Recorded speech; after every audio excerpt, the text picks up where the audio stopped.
Magandang gabi po mga kababayan ko sa Middle East, lalo na po dito sa Saudi Arabia. In particular po sa Kubarto po si kababayan niyo pong Chris Villanueva po. Maganda po natin pag-usapan po ngayon napapanood pong balita, maliban po sa Pilipinas. Mas ito po, full world.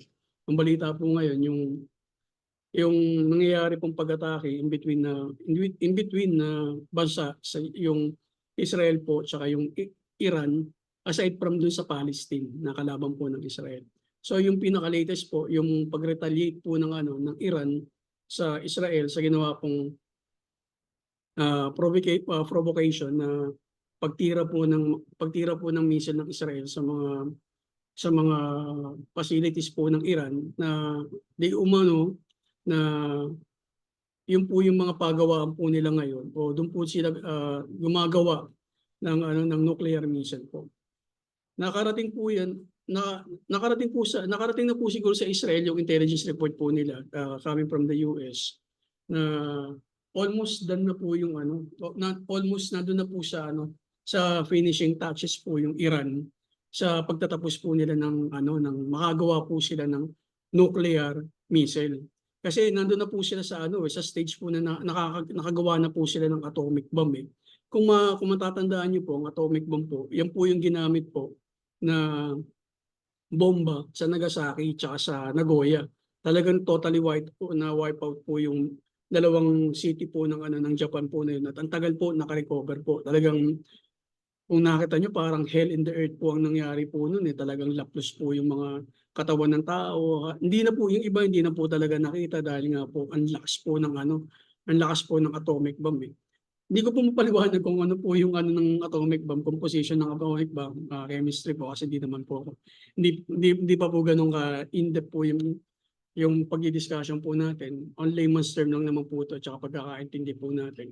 So ganun po yung nangyayari po ngayon sa Iran. Almost na po sila sa atomic bomb. Doon na po sila sa next step po nila na maging nuclear po ito. Nuclear missile ang mangyayari po nila. So nang nabalitaan to ng Israel, kasi imposibleng hindi mag-retaliate hindi magsimula ang Israel dito. Dahil doon sa intelligence report ng Israel, mas marami po kasing drone missile mas madami pong drone missile ang Iraq kumpara mo sa Israel. Ang Israel po kasi ang po nila more on sila defense po sila. At meron din po sila mga missile pero parang pagkakaintindi ko po diyan yung mga missile po nila ay galing po yan sa US with approval po ng Congress po ng US yan. So kung hindi mag-a-approve ang Congress tungkol diyan US Congress mahihirapan po ang Israel para depensahan po yung bansa po niya. It's a good thing. It's a good thing si Donald Trump po yung nakaupo sa kasalukuyan at si Pete Henson si Defense Secretary Pete Henson po yung Pete Henson po ba yun? O basta si Secretary Defense Pete po yung nakaupo. So madali po yung at puro Republican po yung majority po nakaupo sa Congress, sa upper house at saka sa lower house. Kaya mabilis po mabilis po responde po nila sa Israel. So napayagan po na ma-release po yung mga request ng Israel ng mga missile. Pero po nung panahon po ni ni former President Biden, naka-hold po yun eh. So medyo tumagal po yung pag-retaliate po nila sa Palestine. Kasi nga po doon sa nangyari sa October 7, na massacre po na nangyari po sa Israel, na pinasok po sila ng Hamas. Hamas, yung bansa po nila, sa kabila po alam po, marami po mga treaty nangyari po. So balik po tayo sa Iran. Ang po kasi ng Iran, ang pinaka-promise po talaga ng Iran, kapag natapos po nila yung nuclear missile po nila, isa lang po yung pinaka-purpose nila to wipe out Israel at saka to wipe out the mga Jews, yung mga Hudyo po ba, sa buong mundo. Hindi lang po yan sa Israel, sa buong mundo po yan. So, paano po mangyayari po yun? Paano po nila mawawipe out sa buong mundo? Siyempre, sisimulan po muna sa Israel. So, yung nagkaroon po na-receive na po yung intelligence report ng Israel tungkol po doon sa nangyayari na pong update po sa Iran. Inatake na po ng Israel sila na po yung unang umatake sa sa Iran. Hindi na po nila binigyan ng pagkakataon ng pagkakataon po yung Iran na matapos po nila yung kanilang project na nuclear missile. Ito po yung nangyari. Ito po yung tingnan po natin yung yung pag-retaliate po ng ng Iran sa Israel. Tingnan ko po, masishare ko po yung screen.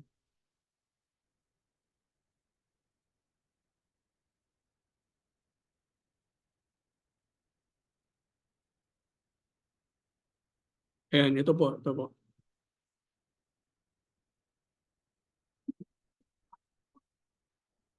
Kung nakatira ka po sa Israel, ayan po yung makikita mo po. Para talaga nagmumuulan po ng missile po yan, mga drones po yan. Hindi po basta-basta drones lang yan. Nakita niyo po, ayan. There's a fireworks in the sky nga po. Yung iba pong mga drone missile po na yan, tumatama po talaga sa sa mga residential po ng Israel. May mga tinamaan po diyan ng mga residential area. Sa balita po ng mga media, dalawa po yung namatay. Dalawa po yung namatay sa parte po ng Israel. Yung sa Iran naman po, may 80 na po yata eh. O yan, nakita po, nagkakaroon na po ng retaliation.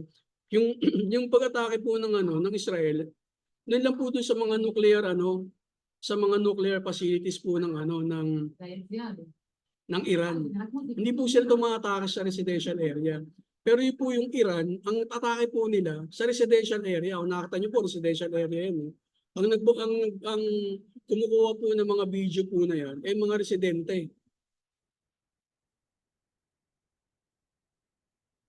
No, nakakatakot po, 'di ba? Kung ganyan po umaabot yung mga drone missile po ng drone missile po ng Iran, papatay na po natin. What if po hindi po drone missile yung pinapaulan po ng Iran? Ang pinapaulan na po nila, lang po.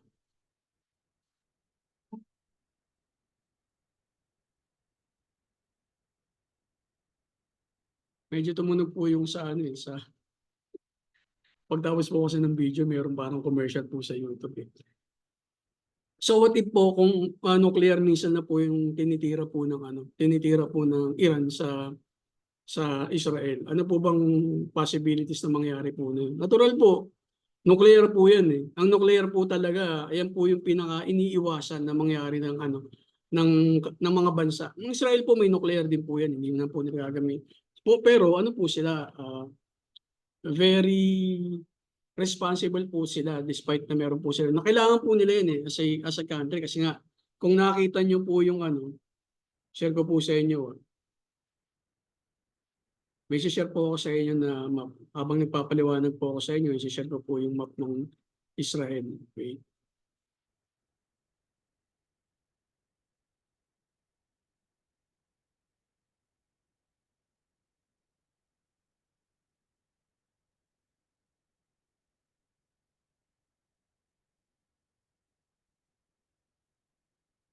Ay lang po i-share ko po sa inyo para makita niyo po kung ano pong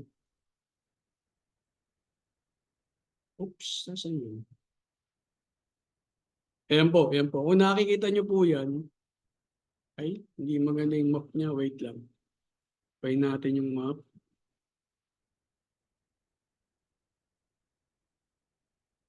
Ito po yung map niya. So yan po yung Iran, napakalaki country po niyan. Tapos Iraq, Syria, Lebanon, magkakatabi po yan eh. Jordan, tapos Israel po. Yung Kuwait po, medyo malapit po yan sa Iran. Tapos Saudi Arabia, United Arab Emirates, Qatar. Yung sa taas po niyang Qatar. Natapos ng United Arab Emirates, Qatar. Napakaliit lang po na bansa pero napakayaman po yan. So Oman and then Yemen. So ang Israel po, napapalibutan po yan ng mga Muslim country po. Although yung Lebanon dati, it's a Christian country, but later on naging pong Muslim country po yan. So, most likely po, lahat po na nakapaligid po sa kanyang bansa, kalaban po ng Israel po yan. Pero meron po silang truce between the Jordan and the Saudi Arabia and then maging sa Lebanon. Maging sa Lebanon po. Pero threat pa rin po yan sa Israel dahil napakarami pong tinatawag po nila dito.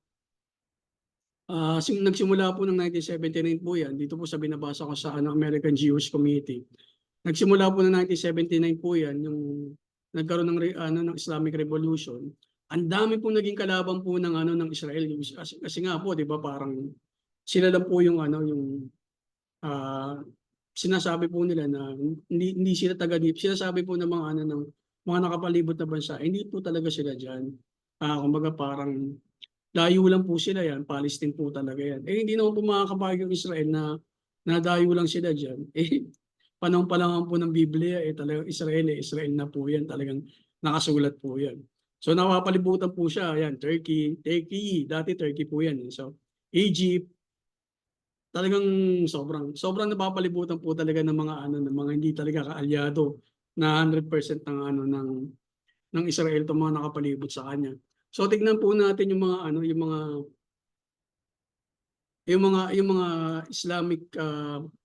Islamic militant, mga militant na kalaban po ng Israel. Dito po sa Israel, meron po diyang Palestine. Since ang Palestine po, hindi pa po siya country or state, wala po siya rito sa map, sa Google Map. Pero somewhere here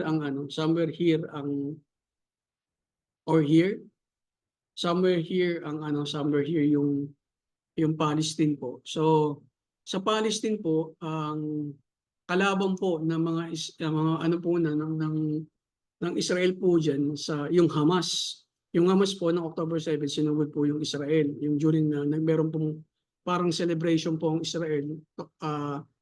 May parang concert po yung Israel po doon.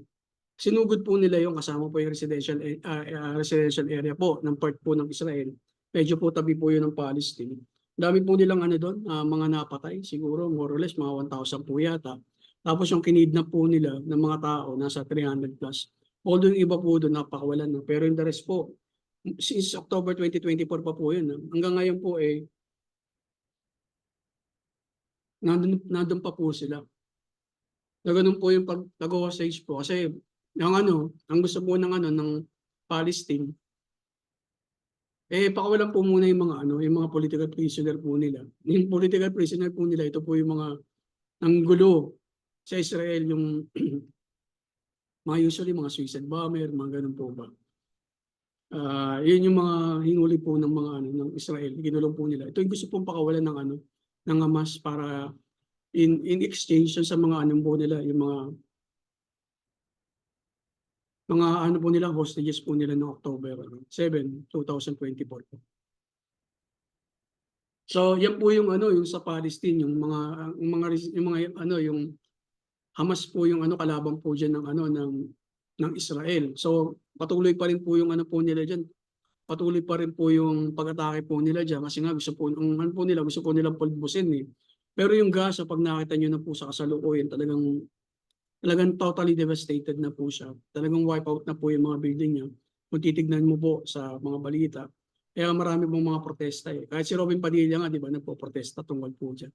Gusto po nila itigil na po yung nangyayari po sa Gaza. Kasi marami na nga pong apektado Marami na rin po mga refugee. Kahit sa Pilipinas, tumanggap po tayo ng refugee. Pero syempre, hindi papayagan po ng Israel po yun. Kasi kung ikaw po, kapitbahay mo, pinasok ka, pinagpapatay yung mga tao mo, ano gagawin mo? Hindi ka naman po pwedeng, parang Pilipinas lang na nagre-reklamo tayo ng diplomatic protest. Hindi pwede po sa Israel yun kasi pinasok niyo po yung bahay tapos pinagpapatay niyo po yung tao tapos ang dami niyo pa mga nirape na mga bata. So yung nag-rape mga babae po, pati mga bata, basta mga babae po. So in retaliation po ng Israel, talagang binomba po nila yung Gaza. Meron po silang boots on the ground. Yun ang po yung hindi pwedeng mangyari sa Iran. Titignan niyo po, ang Iran po dadaan po muna siya sa Iraq, Syria, Lebanon, Jordan bago po siya makarating sa Israel. So although ang Iran po ay napakalaki po niya, tignan niyo po, laki po niya, para mas malaki pa yata siya sa Saudi Arabia o pangalawa po siya sa Saudi Arabia ang malaki. Pero kung nakapaligid po doon sa Iran, Afghanistan, Pakistan, Baka kahit yung Turkmenistan yata, kakampi po yan eh. Pati yung ano yung Turkey, yung Turkey eh. Dati po yan Turkey.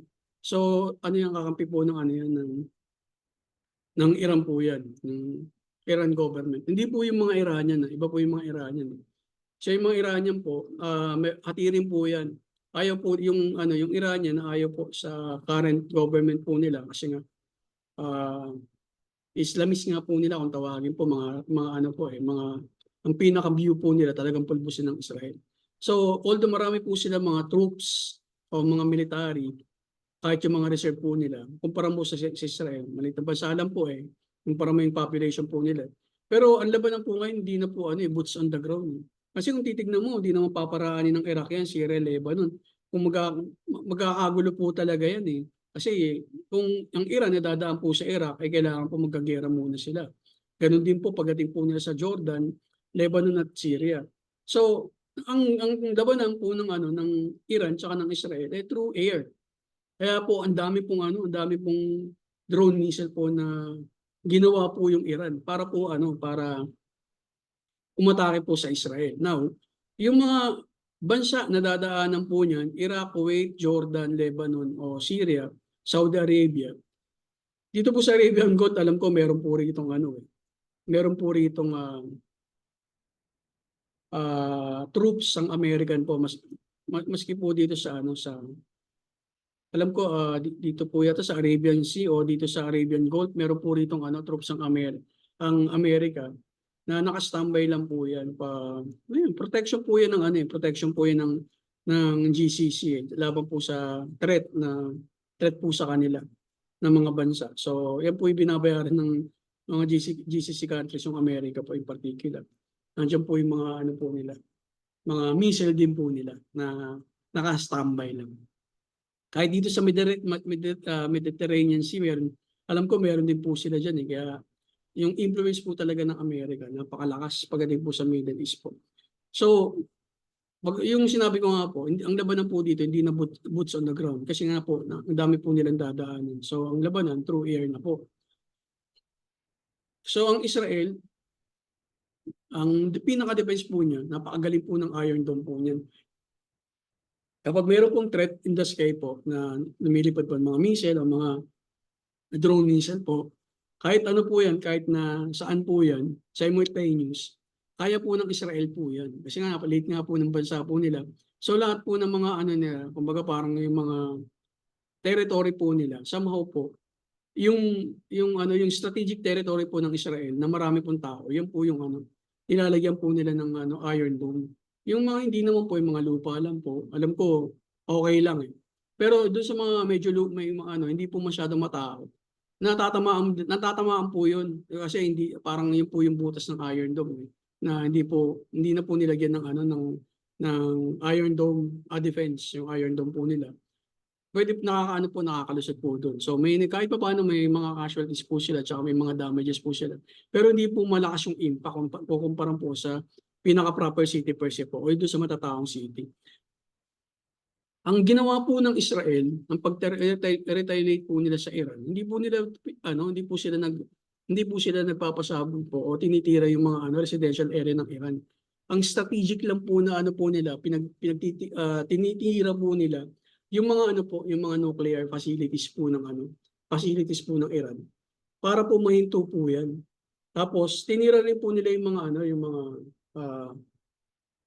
kung saan po nandun yung mga na generals po o yung mga po talaga yung mga mastermind, yung mga greatest mind po ng Iran tungkol po diyan sa mga generals din po tungkol po diyan sa move po nila na mag-enhance po ng nuclear missile.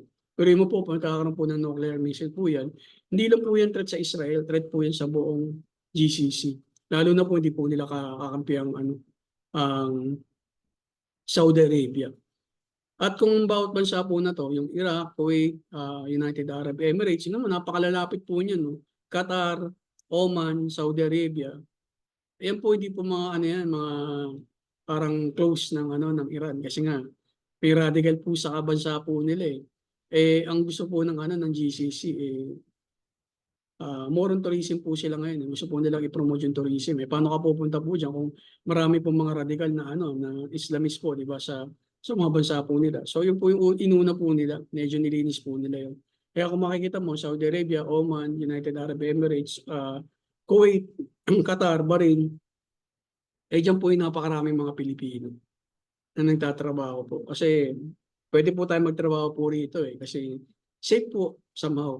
Safe po tsaka yung security po nila kakaiba kumpara po sa security po ng Pilipinas. So yung Iraq, dati meron po tayo doon maging sa Iran, kaya lang dahil nga po sa mga past regime na nangyari, medyo na ano po tayo dito, hindi na po tayo pinayagan ng bansa po natin kasi unstable nga po. Sa Lebanon, may mga Lebanon tsaka Jordan. In particular sa Jordan po, marami pa rin po tayong mga Pilipino po rito. Sa Syria po, parang wala po. Kakunti na lang po siguro. Minimal po. Kasi galing pa rin po ito sa civil war po ng tapos lang po nila ng civil war. Sa Lebanon po, may mga ngilan po mga Pilipino, pero hindi na po ganun kadami kasi parang civil war din po sila. Magulo po yung Lebanon kung tutuusin po. Sa Israel, marami po talaga kasi alam mo na yung security ng Israel. And then Egypt, meron mga ilan. Pero ang pinakamarami po talaga ay Saudi Arabia. Now, kung magtutuloy-tuloy po yung po ng Israel tsaka ng Iran, magkakampi-kampihan po yan for sure. Yung Jordan po kakampi po yan sa Israel, ganun din po yung Saudi Arabia, United Arab Emirates, Qatar, Oman. And ang mga kalaban po nila dyan, partially Egypt, Yemen, Lebanon, Syria, yung mga ganyan, yan po. Tingin ko lang po. Pero yun po yung Pero yung dati po, sa war po nila, talagang lahat po yan, yung nakapaligid na bansa, kalaban po ng Israel. Pero sa mo po, yung nagkaroon po ng ng Abraham Accord, mula po kay Trump, na medyo napagkaisa po niya yung mga Middle East country. Parang yung UAE, Saudi Arabia, Jordan, parang ganun po, yun po yung mga pumasok. So ano po yung epekto po niya sa mga Pilipino?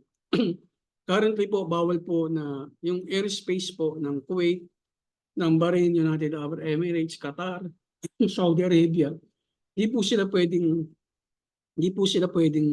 ito po, yung tinuturo ko sa cursor, hindi po nila pwedeng gamitin yung airspace nito. Yung Syria, Lebanon, Iraq, Iran, itong part po ng ng Israel. So kailangan po nilang tumawid sa Turkey, Azerbaijan, yung dito po sila o kaya pag ganun po sila.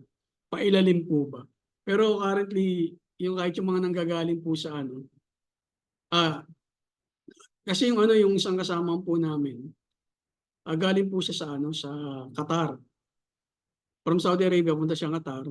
Ba doon siya bumaba sa Qatar from Europe. So ang Europe po nandito po sa taas. Tapo, yan yung Europe, nasa taas po siya. So pagdating po niya, siguro dito po sila dumaan Hindi ko po alam kung saan yan dumaan. Pero siguro ang daan niya po papuntang Egypt, tapos pa Qatar. O hindi ko alam kung bakit siya nag sa Qatar bago dumiretso sa siguro Qatar Airlines po yung sinakyan po niya. Talagang daan po yun ang baba po muna kung galing ka sa ibang bansa o sa Europa, di Qatar airport po na bago ka didiretso sa Saudi Arabia. So siguro nandoon siya. Since na naka-hold po ang airspace po ng mga nasabi ko pong mga bansa, hindi po siya nakauwi. Ewan ko lang po kung makarating po siya ngayon o bukas. Pero kanina po, hindi po siya nakauwi. Yun nga po yung naka-hold.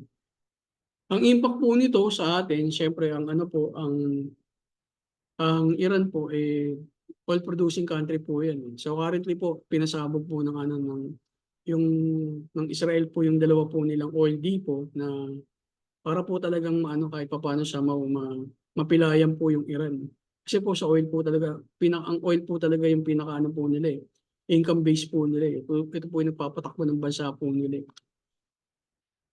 So ang po niyan, ang tanong po natin, bakit kailangan pagtanggol ng Israel po yung nila, yung bansa po nila laban sa Iran? Natural po, syempre po, kung ikaw ba naman, yung kaaway mo gustong i-wipe out po yung Israel, pati mga tao nito gagamitan ng nuclear missile, talaga totally wipe out po yan. Ano po ba yung nuclear? Kapag nagkaroon ka po ng nuclear, yung radiation po yan napakalakas at wala na pong mabubuhay na tao dyan.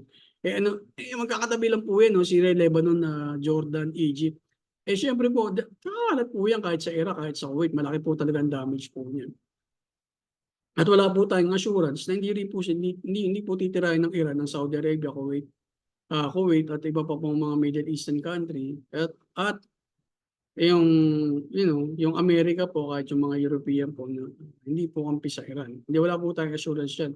Ang threat nga po nila, sabi po sa balita, kapag nag-retaliate, pag tumulong ang Amerika sa sa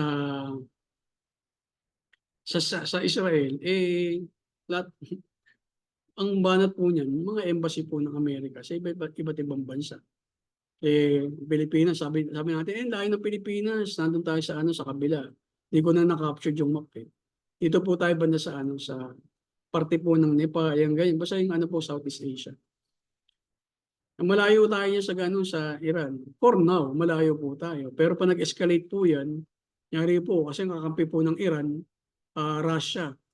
Russia at China po yan. So, nagsabay-sabay po yung mga yan, nag-retaliate po sa sa Israel. Siyempre, magkakampi allies at mga magkakapi-kapi ang mayong bansa. Pwede po tayong atakihin po ng China habang busy po ang US sa Israel against Iran. Tapos, Israel against Palestine. Di ba? Dalawa na po yung pinagdidigmaan nila. Kinakampihan din po sila ng US. Tapos US, kinakampihan din po nila yung Ukraine somehow yung Ukraine against sa Russia. Pero sana maano po nila yun kasi gusto po talaga ng gusto po talaga ng World War III ng mga ng mga European country. Ang pagkakaintindi ko po diyan na nakaraan po talagang sa po sa ibang network po ng international news po. Gumalaw na po talaga yung NATO na tulungan po ang Ukraine. Talagang yung iba pong mga iba pong mga territory po ng Russia, tinitira na po ng NATO for now. Pero hindi po gano'n kahugong yung balita, pero pa lang parang lang po, parang hindi po kina-capture ng mainstream media eh. So blinded po tayo pagdating po sa gano'ng mga issue kasi ayaw po sigurong ayaw po siguro nilang lumaki yung issue ng ganyan. In between na lang po hangga't matatapos po nila na hindi po lumalabas yung ganyang balita. Siyempre nakakatakot po yun eh. NATO na po yun eh. Tapos against Russia. Alam mo naman po sa digmaan, lalo na po pag superpower ka, lalo na po ang Russia. Malaking bansa rin po yan. May mga po yan, may mga nuclear po yan. Ang labanan po niyan, hindi na po yung matatapang po mga sundalo. Oo, pwede. Papadala po sila ng mga sundalo nila, mga marine po nila. Pero kaya po nilang i-wipe out kung siraulo po talagang Russia. Kaya po nilang pasabugin po ng o po nila, i-take off na po yung nila, yung nuclear po nila. Isa po sila sa pinakamarami. Kaya lang, iniiwasan po yun. Nakakatakot po dyan yung mga bansang may nuclear. Tayo wala tayong nuclear. Pero China marami po eh. Ang Pakistan may nuclear din po. Ang India may nuclear din po yan. So panagsabay-sabay po yung mga yan, balik po tayo sa Stone Age. No? Stone Age po tayo. Ang panagkaroon ng gera, sabi nga po nila, na po, bato na lang po, tsaka stick. Stone and sticks po yung mangyayari po nagkaroon ng gera. Ito pong po natin, na panahon po natin, mapanganib po ito kasi nuclear po labanan po rito eh. Wala na po yung dating barilan. Siguro na lang, parang pampatagal lang po ng war, pero kung gusto talaga ng na tapusin po yung war, nuclear po talaga. Nuclear po talaga yung Kaya itong mga European countries na nagsusulong talaga na ayaw po nila makipag-peace sa Russia, alam mo, hindi naman po yung mga European na yung mga tao, yung mga yung mga government po na ayaw po ng peace sa Russia. May mga sapakang ulo po nito. Gusto po talaga nila magkaroon ng digmaan. Siyempre kung hindi naman po papahuli ng buhay si Putin eh. Diba po? Di papahuli ng buhay po yan. Siyempre kung sasakupin niyo po yung Russia, gusto po nila talaga masakop ang Russia, yun na po talaga yung pinaka-purong puti eh. Kung titignan niyo po ang Russia po talaga, purong puti po yan. Yan na lang po yung yung hindi pa po, mga parang wala pong crossbreed masyado. Tsaka yung po ng Russia, conservative po talaga. Ang karamihan po sa European, mga liberal na po yan. Titignan niyo po talagang, iba po yung mga po nila. Iba po yung culture na po nila. meron na po sila. Basta, ikaw na po mag-ano kung ano po yung liberal, tsaka yung ano, conservative. So, balikan po natin yung Iran tsaka Israel. No, ganun na rin po yung Palestine. For the meantime, talagang sana maprotektahan din po ng Israel at magkaroon na po ng truce o ng peace. Hindi po talaga ubra sa panahon po natin ngayon na tatahimik po lang yung Israel tapos habang binobomba po sila. Mauubos po yung bansa po nila, talagang gaganti po sila. Gagantihan po nila yung Iran, ganun gagantihan din po nila yung Palestine. Kung sinusugod po ng mga bansa nito yung territory po nila. Although po yung Palestine, hindi naman po bansa for now, pero pinaglalaban po nila na maging bansa sila. Kaya tignan mo naman po ginagawa sa Israel, sinusugod ng Palestine sa Israel. Sinusugod yung Israel. Kung magiging bansa sila, magkakaroon sila ng right to fly. I mean, magkakaroon sila ng airspace, air rights, kung ganun. Pwede silang magpalipad po ng eroplano sa bansa po nila. Pwede po nilang i-divert po sa di ba? Divert sa Israel. Pwede pong magkaroon po ng chaos sa Israel. So, yun po yung iniwasan po ng Israel na maging state po sila. Maging country po sila. Kaya wala pong, ewan ko po, alam ko pong Pilipinas parang nire-recognize po na state na po yung pumoto po tayo. Pero karamihan po, ayaw pa po talaga. Kasi nga, mapanganib po para sa Israel. Yung pinagprotektahan po ng Israel po yung yung bansa po niya. So marami po silang mga kakampi ng mga European kahit papaano. At ito nga po mga Republican. So pinoprotektahan po nila yung Israel. Alam naman po natin ng bansang Israel ever since po yan talaga naman po nasa bridge of po yan. Parang bridge of wars palagi. Siguro gigil na gigil po yung mga Middle Eastern country po dyan. Buti na lang medyo nag-tame. Pero ito na naman po, yung Iraq, yung Iran, tsaka yung Palestine. Lalo na po ngayon, bukas na po yung ulit ang borders ng Syria. Kasi bago na po yung government ng Syria. So, for sure po yan, makabawi lang po yung Syria. Atake po ulit yan sa Israel. Tulad po ng ginawa po nila ng mga nakaraang panahon po. Kaya, kung napapansin niyo po dyan,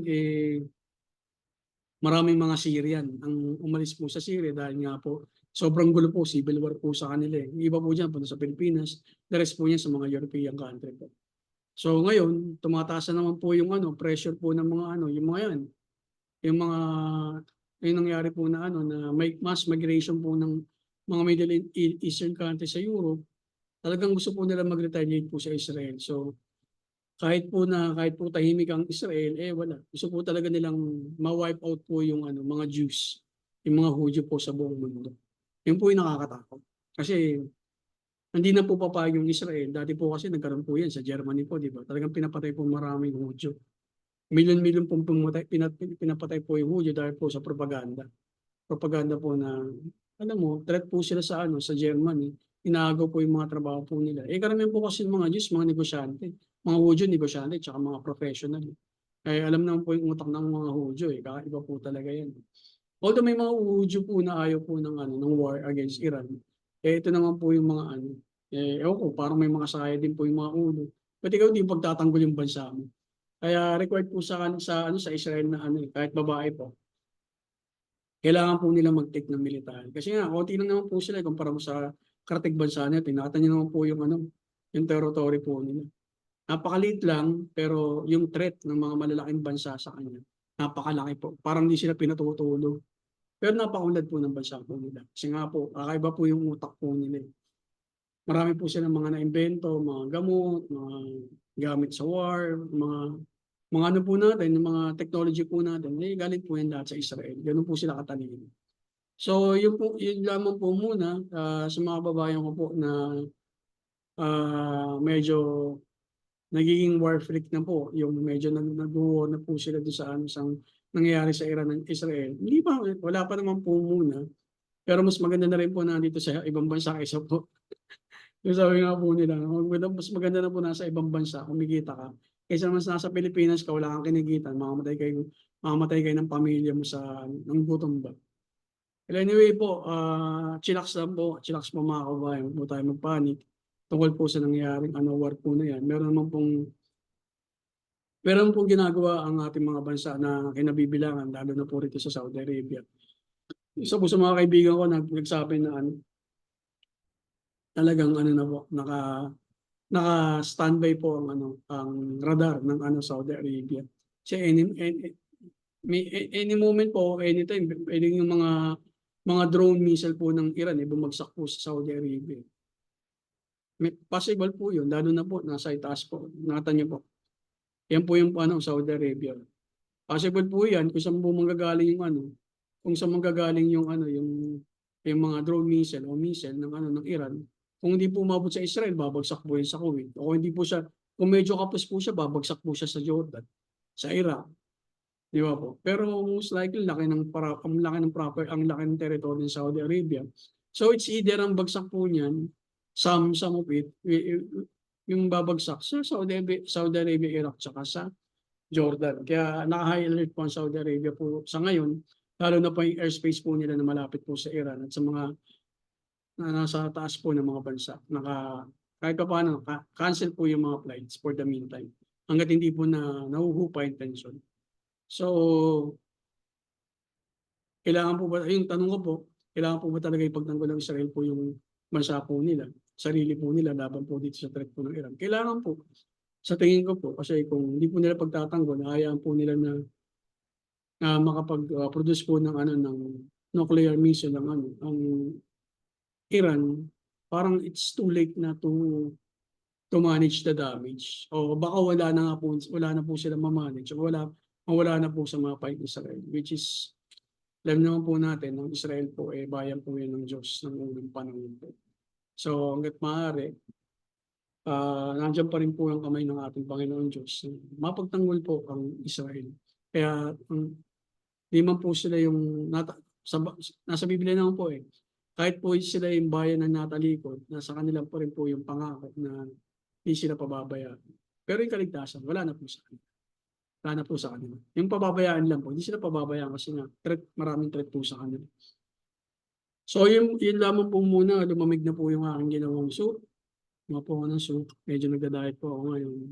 Ingat po tayong lahat at lagi po tayong manalangin bago tayo matulog, lalo na po nandito tayo sa gitnang silangan.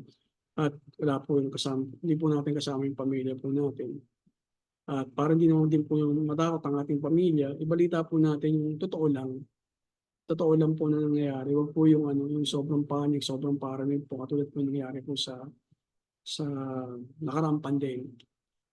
Maraming salamat po at magandang gabi po. Peace.